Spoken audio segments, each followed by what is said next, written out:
अस्सलाम वालेकुम जी dear students. Next जो हमारा टॉपिक है वो कंपनसेटिंग रेजिस्टेंस आरसी है। एक्चुअली कंपनसेटिंग रेजिस्टेंस जो आरसी हम नॉर्मली लगाते हैं एम्पलीफायर के साथ।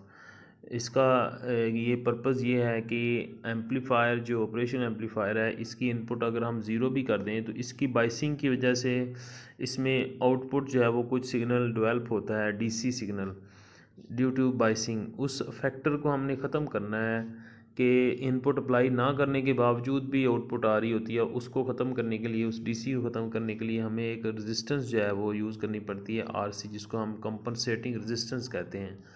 ठीक है, ये रेजिस्टेंस जो है वो इसके दो मैकेनिज़्म हैं कि जब आप इन्वर्टिंग में कर रहे हैं यूज़, ठीक है, तो आपके पास ये नॉन इन्वर्टिंग पिन के ऊपर आरसी लगेगी और वो ग्राउंड हो जाएगी। ठीक है, और उसकी वैल्यू जो होगी, अगर आपने इन्वर्टिंग के ऊपर यूज़ किया हुआ है तो R C is equal to actually R S plus R one parallel with R F. ठीक है, generally parallel combination R F और आर वन का होता है, लेकिन अगर इंटरनल सोर्स रेजिस्टेंस भी मौजूद है तो वो फिर हमें, चूँकि यहाँ पे सोर्स रेजिस्टेंस होगी वो आर वन के साथ सीरीज़ में आएगी, फिर हमें R S plus R one add करके फिर हम आर एफ के साथ पैरेलल सॉल्व करके आर सी को लगा सकते हैं। ठीक है, उसके बाद दूसरा मेकनिज़म, जब आपके पास नॉन इन्वर्टिंग पिन है, ठीक है, दोनों क्वेश्चंस गिवन है आपके सामने। इन्वर्टिंग के केस में इस तरह से और नॉन इन्वर्टिंग के केस में आपको पता है कि हमने सिग्नल जो है वो यहीं पे अप्लाई करना है, और आपके पास ये आर सी जो रेजिस्टेंस है ये एक्चुअली उसने कहा कि आप कैलकुलेट कर सकते हैं in case of non inverting amplifier where the source is connected directly to plus input, the sum of RS and RC should be approximately equal to R1 parallel with RF, which means RC और RS का जो sum है, the sum of RS and RC equal to parallel combination of RF and R1। ठीक है, RS को आप इधर लिखेंगे तो sum of RC and RS जो होगा वो इक्वल होगा parallel combination of these two resistance. ठीक है, तो इस तरह से आप इसको कैलकुलेट कर सकते हैं। तो प्रॉपर डिज़ाइनिंग में आप इस रेजिस्टेंस को इनकॉर्पोरेट रखेंगे, ठीक है, डिज़ाइन में शामिल करेंगे जब आप प्रॉपर डिज़ाइनिंग चाहते हैं, ताकि कोई भी जो एरर सिग्नल जिसको हम ज़ीरो एरर कहते हैं वो ना आए। ठीक है, ये आरसी का कंसेप्ट था, जो कंपनसेटेड रेजिस्टेंस हम जिसको कहते हैं। ठीक है, नेक्स्ट सिंगल पावर सप्लाई वाला टॉपिक हम नहीं कर रहे इसमें। इसके बाद हमने जाना है डायरेक्ट 8.2, जिसको हम कहते हैं voltage summation subtraction and scaling.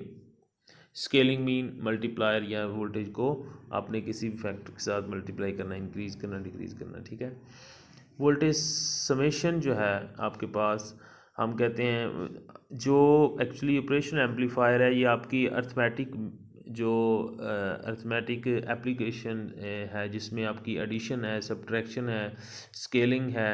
अच्छा, इसमें और इंटीग्रेशन और डिफरेंशिएशन का भी सर्किट होता है, तो हम देखेंगे अगर टाइम बचा हम डिस्कस करते हैं या नहीं, वो हम डिपेंड करता है। लेकिन इसमें हम मेन जो अर्थमेटिक ऑपरेशन है, एडिशन, सब्ट्रैक्शन और स्केलिंग, ठीक है, इसको आप देख सकते हैं। ठीक है, हम इसको देखते हैं। समेशन कैसे होती है। वोल्टेज एम्पलीफायर जो है बेशुमार जितने भी आपके डिफरेंट एम्पलीफायर से सिग्नल आ रहे हैं, जितने भी सेंसर से आप सिग्नल दे रहे हैं, उन सब को अगर चाहते हैं कि एक ही पॉइंट पे सम अप होके आपको आगे एम्पलीफाई होके आपको आउटपुट में मिले, तो आप इसको कैसे कैलकुलेट कर सकते हैं। और सर्किट डायग्राम क्या होगी समेशन की। सिंपल, आपकी कंपनसेशन रेजिस्टेंस हमने प्लस पे लगाई और नेगेटिव साइड पे आपका हमने तमाम जितने भी, अगर एक इनपुट है तो V1 होगा, लेकिन अगर आपकी एक से ज़्यादा इनपुट्स हैं V1 V2 V3, और हमने उनको रेजिस्टेंस के थ्रू पास किया R1 R2 R3 और RF फीडबैक रेजिस्टेंस है। अच्छा, यहाँ पे एक क्वेश्चन ज़हन में आता है कि हम फीडबैक हमेशा नेगेटिव पे ही क्यों करते हैं। ठीक है, ये एक इम्पॉर्टेंट बात है कि कोई भी सिस्टम या कोई भी सर्किट स्टेबल उस वक्त होता है जब उस सर्किट को नेगेटिव फीडबैक किया जा सकता है। अगर आप पॉजिटिव फीडबैक कर देंगे तो सिस्टम अनस्टेबल हो जाएगा। ये कंट्रोल सिस्टम एक सब्जेक्ट है, उसमें आप पढ़ेंगे कि जो आपके पोल्स हैं वो लेफ़्ट हाफ डोमेन में शिफ्ट होंगे अगर आप सिस्टम को नेगेटिव फीडबैक करेंगे, और नेगेटिव फीडबैक से सिस्टम जो है वो स्टेबल होता है। ठीक है, जो आपके अनस्टेबल है, जिसको ए स्टेबल मल्टी वाइब्रेटर है, बाई स्टेबल, मानो स्टेबल, ये सारे पॉजिटिव फीडबैक होते हैं ताकि ऑसिलेटर बनाया जाए, ठीक है। लेकिन हम जब आप एम्पलीफायर बनाते हैं तो सिस्टम को नेगेटिव फीडबैक करते हैं, इसलिए नेगेटिव टर्मिनल पे ही हमने फीडबैक लगानी होती है, आउटपुट को इनपुट के साथ फीडबैक करते हैं, ठीक है। तो ये बात आपकी क्लियर होगी। शॉर्ट क्वेश्चन आपसे पूछा जा सकता है कि नेगेटिव फीडबैक ही क्यों करते हैं, ताकि सिस्टम जो कि स्टेबल रहे, ठीक है। स्टेबल सिस्टम के लिए हम नेगेटिव फीडबैक करना ज़रूरी है। अच्छा, अब इसकी आउटपुट जो होगी आपको पता है माइनस के साइन के साथ, चूँकि इन्वर्टिंग है, R F over R one into V one plus R F over R two into V two plus R F over R three into V three.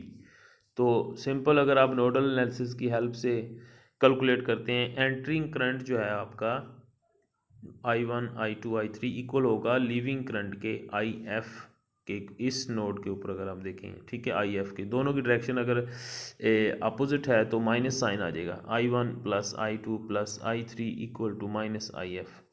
I1 को आप क्या लिख सकते हैं नोडल एनालिसिस में, I1 करंट अगर आपने लिखना है आप लिखेंगे V1 माइनस V नेगेटिव, जो कि ज़ीरो होगी, ठीक है। हमने कहा था कि V नेगेटिव जो होती है वो ज़ीरो आप ले सकते हैं, इंटरनली वर्चुअली ग्राउंड जिसको हम कह सकते हैं, ठीक है। तो V1 minus zero over R1 यानी V1 over R1, V2 over R2, V3 over R3 equal to IF क्या होगा, V naught minus V minus जो कि ज़ीरो हो जाएगी, ठीक है। V नॉट ओवर RF आ जाएगी, ठीक है। V naught is equal to, अगर आप इसको थोड़ा सा सिंप्लीफाई करते हैं तो ये आपके पास RF ओवर R1, ठीक है, V1 plus RF over R2, V2 plus RF over R3, यानी RF को हमने मल्टीप्लाई कर दिया, V नॉट की फॉर्म में हमने आउटपुट देख ली, ठीक है।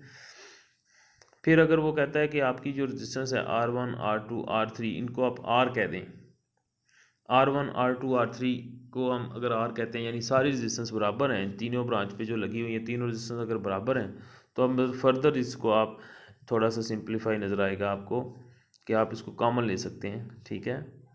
और RF को भी कहते हैं R के बराबर अगर रखते हैं तो V out is equal to, पहले होगा RF V1 plus V2 plus V3, आपका R1 जो है वो कॉमन हो जाएगा, यानी R नीचे से कॉमन आ जाएगा। फिर आपका RF भी इक्वल है तो दोनों कैंसिल हो जाएंगे, आपकी आउटपुट जो होगी summation of all of these V1 plus V2 plus V3, जो आपको सम होता हुआ मैथमेटिकली भी नज़र आ रहा है, सर्किट में भी आपको नज़र आ रहा है, ठीक है।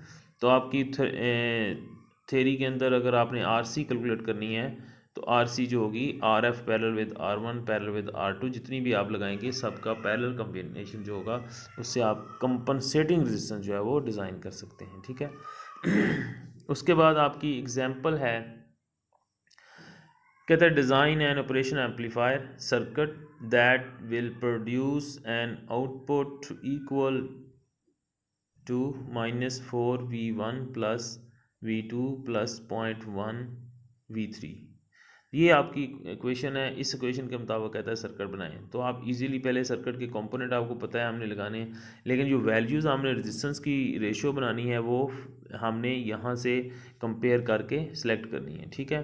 तो पार्ट 1 जो है वो अगर हम सॉल्व करें, सोल्यूशन अगर आप देखें, we arbitrarily choose RF 60 kilo ohm, suppose हमने 60 किलो ओम, आप कोई भी डिज़ाइन में सपोज कर सकते हैं, RF 60 किलो में है तो पहला जो इक्वेशन होगी RF ओवर R1 जो है वो आप कंपेयर करेंगे, यहाँ पे पहला फैक्टर 4 इक्वल होगी 4 के, तो यहाँ से आपकी R1 आएगी 15 किलो ओम। उसके बाद आपका V2 1 है तो आप इसको रखेंगे RF और R2 1, यानी वो भी R2 क्या हो जाएगी 60 किलो ओम। उसके बाद आपका 0.1 है, 0.1 के इक्वल आप जब रखेंगे तो आपकी RF ओवर R3 0.1 होगी तो R3 क्या आ जाएगी 600 किलो ओम, ठीक है। अब ये आपका ये डिज़ाइन जो है वो कंप्लीट हो गया बाय इक्वेशन दिस। अब आपने कंपनसेशन रेजिस्टेंस अगर फाइंड करनी है RF parallel with R1 parallel with R2 parallel with R3, तो ये आपकी वो भी यहाँ से निकल आएगी 9.8 किलो ओम, ठीक है। ये आपका डिज़ाइन जो है वो कंप्लीट हो गया। आपने सर्किट बना देना है, उसमें वैल्यूज़ मेंशन कर देनी है किस रेजिस्टेंस को किस रेजिस्टेंस को कितना रखना है, और सर्किट में फीडबैक रेजिस्टेंस भी आपके सामने और कंपनसेशन रेजिस्टेंस भी आपके सामने, ये आप सर्कल लगा देंगे तो आपको ये रिक्वायर्ड आपका सिग्नल मिलेगा, ठीक है। आप जितनी भी इसके साथ इनपुट को मल्टीप्लाई करना चाहें वो कर सकते हैं, आउटपुट इस तरह से नज़र आएगी। उसके बाद इसका बी पार्ट है, दूसरा पार्ट है right an expression for the output and sketch it's waveform when V1 is equal to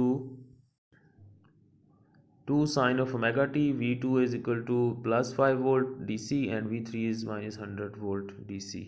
ठीक है, तीनों वैल्यूज़ आपने वोल्टेज की बता दी हैं, कहते हैं इनको स्केच करें। ठीक है, तो क्या तरीका है जी, सबसे पहले आप इक्वेशन को देखें। इक्वेशन हमारे पास है -4V1 plus V2 plus 0.1V3। तो 4V1 की जगह पे आपने sine omega T 2 sine omega T, तो ये हो जाएगा 8 4 इंटू 8 साइन ओमेगा टी, यानी पीक जो वैल्यू होगी वो 8 होगी और साइन का फंक्शन होगा। V2 आपके पास 5 वोल्ट है, यहाँ पे आ जाएगा 5। ठीक है, 0.1 इंटू 100, तो ये हो जाएगा ऑलमोस्ट 10 आपका होगा। माइनस साइन बाहर मल्टीप्लाई हो रहा है, तो अगर आप सॉल्व करेंगे माइनस को साथ देखते हुए अगर आप देखेंगे, ठीक है, तो आपके पास ये 0.1 वाला चूँकि -100 है, ये 10 था, ये प्लस 10 वोल्ट DC -5 वोल्ट -8। ठीक है, 10 में से 5 गए तो आपके पास 5 - 8 साइन ओमेगा टी आपका बनेगा। ठीक है, आप इसको देख सकते हैं, 5 वोल्ट DC रह जाएंगे, साइन आपने माइनस को इंट्रोड्यूस करवा लिया साथ, -8 साइन ओमेगा टी। जब साइन की वैल्यू आपकी ज़ीरो है, सपोज ये फंक्शन ज़ीरो से स्टार्ट हो रहा है, तो आपका आउटपुट होगी 5 वोल्ट। तो आपका ये लाइन आप ड्रा कर सकते हैं, रेफरेंस लाइन, जो कि 5 वोल्ट की स्टार्ट इधर से होगा जब ज़ीरो आपका साइन वाला फंक्शन AC सिग्नल ज़ीरो है। फिर आपका स्टार्ट में हम सपोज करते हैं, पहले माइनस साइन साइकिल को देखते हैं, नेगेटिव साइकिल। -1 वोल्ट आएगा, -2 -3 -4 -5, इस तरह से ये नीचे को इंक्रीज़ होता हुआ नज़र आ रहा है आपको। तो -1 +4 ये आ जाएगा यहाँ पे 4 वोल्ट नीचे को आ रहा है। फिर -2 +5 कितना होगा 3 वोल्ट, आप और नीचे को आते जा रहे हैं। ठीक है, ठीक है, इस तरह से वैल्यू ये इंक्रीज़ होती है नेगेटिव में। तो आप देखेंगे कि जब इधर -5 होगा तो ये 5 होगा तो आपका ज़ीरो आ जाएगा, ये वो पॉइंट है जो ज़ीरो लाइन है। फिर ठीक है, फिर आपका -6 होगा तो -1, अब ज़ीरो से भी नीचे आप जा रहे हैं। ठीक है, -1, जब आपका -7 होगा तो ये 5 है तो -2, फिर आपका -8 है तो ये 5 है प्लस में, तो आपका -3 तक आपका सिग्नल जाएगा। ठीक है, फिर आपका सिग्नल दोबारा उसी तरह रिपीट होगा, फिर जो दोबारा ज़ीरो होगा और फिर ये प्लस में जाएगा। ठीक है, प्लस में जाएगा, यानी आपका कह लें कि 0 से 1 2 3 4 5, इस तरह से आप फिर आपका ये आपका सिग्नल क्या हो रहा है, ऐड हो रहा है। सॉरी, हमने क्या किया है, स्टार्ट में हमने इसको उसी तरह पॉजिटिव सिग्नल में आपको पता है 1 2 3 साइन की वजह से आपका नीचे को शो होगा, और जब आपका माइनस नेगेटिव हाफ साइकिल आएगा, नेगेटिव साइकिल जब इसका आएगा तो ये साइन क्या हो जाना है, चेंज, माइनस माइनस प्लस। ठीक है, तो +1 5 क्या हो जाएगा 6 वोल्ट, यहाँ भी जाएगा सिग्नल, तो +2 +5, ठीक है 7। ठीक है, इसको आपने इस तरह से समझना है कि आपका पहले आपका साइकिल जो है वो पहले पॉजिटिव साइकिल ही आपने लेना है। सॉरी, मैं नेगेटिव कह दिया, तो पॉजिटिव साइकिल जब लेंगे तो आपने ये माइनस को पहले आपने साइड पे रखना है। ठीक है, तो -7 बाद में शामिल करना है, यानी आप 1 वोल्ट पहले शामिल करेंगे, 5 में से 1 वोल्ट माइनस हो जाएगा, तो आपके सामने यह आपने सेमी में भी पढ़ा होगा, क्लैम्पर जिसको हम वोल्टेज मल्टीप्लायर, क्लैम्पर, क्लिपर। ठीक है, उसमें भी आपने ये देखा हुआ होगा। ठीक है, तो पॉजिटिव साइकिल भी देखना है पहले, फिर नेगेटिव साइकिल देखना है। नेगेटिव साइकिल एक्चुअली इसमें प्लस हो जाना है, तो ऊपर पीक मैक्सिमम कितनी जाएगी 8 एंड 5 13 तक। ठीक है, तो ये आप देख सकते हैं, इसको सर्च कर सकते हैं। ठीक है, ये ही एग्जाम्पल आप सॉल्व करके मुझे व्हाट्सएप करेंगे। ठीक है, शुक्रिया, थैंक यू।